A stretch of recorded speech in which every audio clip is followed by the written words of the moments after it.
Good morning, everyone. We've just gone 9:30, so we're going to make a start. It's wonderful to see so many faces in front of us today, and I'm really enthused by the amount of people who've been able to kind of take the time out of their really busy schedules to come and join us today for this really important session. So for those of you who don't know, my name's Joanna Feeney. I'm the Stop Smoking Systems Strategic Manager with Fresh, and I'm going to be chairing the event today. As I say, I do want to take just 5 minutes to thank you for everyone to take the time out to come to see us today. We do have some niceties that I need to get through first. Oh, if I go the right way on my slider, it would really help. Hopefully everybody has found the teas and coffee station on their way in this morning. It's just here at the back of the room. They're going to be refreshed throughout the day, and we do have comfort breaks planned in. For those of you who haven't been to this venue before, the toilets are through the restaurant bar area to the back. We also have some toilets at the top of the stairs. The ladies are on the main landing, and the gentlemen's are just to the right down the corridor. We have 1 hour planned for lunch, which is going to be around about 12:40, and I believe that's going to be served in the restaurant area as well. I'm looking for Rachel, is that right? Yeah. Oh, sorry, lunch will be served in here. Apologies.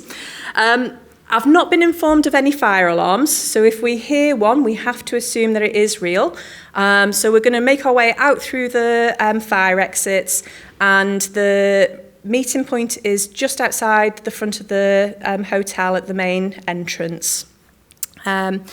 We do encourage you to be active throughout the day, both in the main sessions and in the workshops, but also on social media.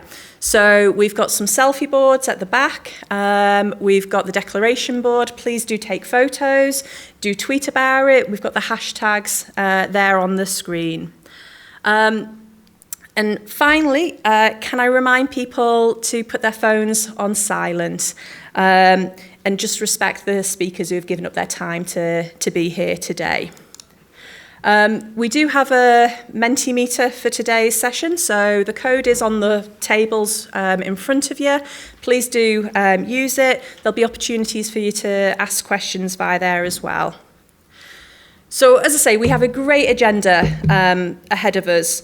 Our first session this morning features some leaders and experts from within our region, but also nationally, including Rachel McElvenna. We've got Mary Yates, Dr. Ruth Sharrock, and the fabulous expert by experience, Claire Atkins.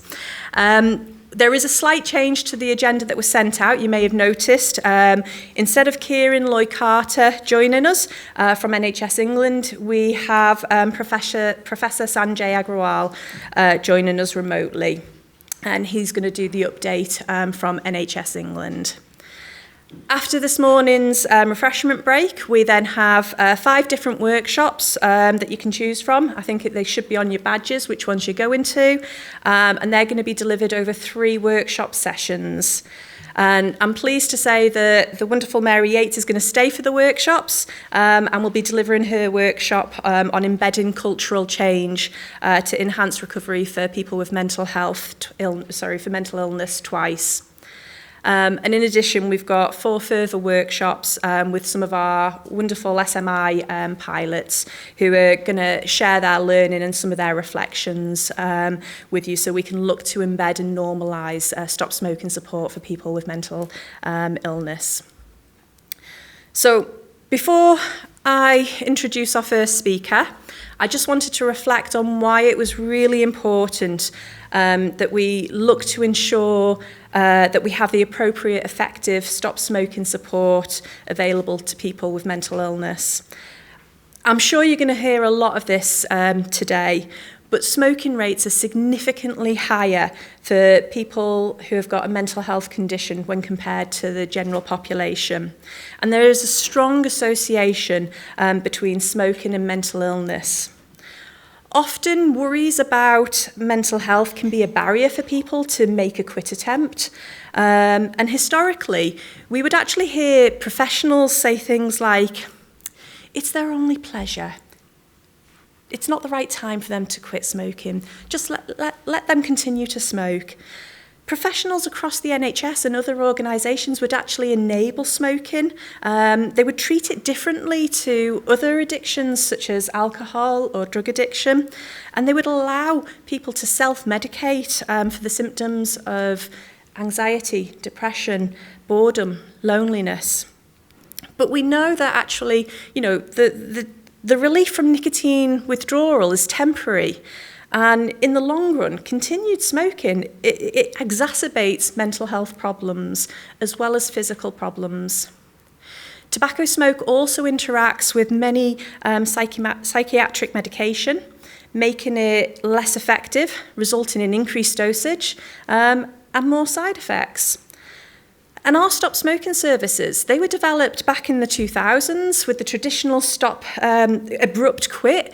They were designed when smoking rates in the general population were over 30%, and the idea was to get as many people through the doors as possible. But they were never really designed to meet the needs of people who've got mental health conditions, who maybe need that extra support or the extra flexibility. And this was a massive disservice, and we have to adapt as we move forward. Because all of this compounds health inequalities and results in people with mental health conditions having higher, as I say, smoking rates than the general population. And what we see is that people with mental health conditions are dying 10 to 20 years earlier. But they're not dying from mental health conditions. They're dying from smoking-related conditions. And this is unacceptable. These are our family. These are our friends, and these are our colleagues. We know the benefit to the physical health of quitting smoking. We know the benefits to mental well-being from quitting smoking. And everyone should be able to see those benefits. We just need to adapt the way that we deliver our services so that people can access them. You'll have heard me talk previously a lot about putting the person who smokes at the heart of everything that we do and being flexible to adapt the support that we offer. We need our staff to be well trained, to be confident, to be able to work with people who have mental health issues, we need to be able to, as a system, to better communicate the benefits of accessing support, especially for those who need it most. So on that note, I hope everyone does have a fabulous day.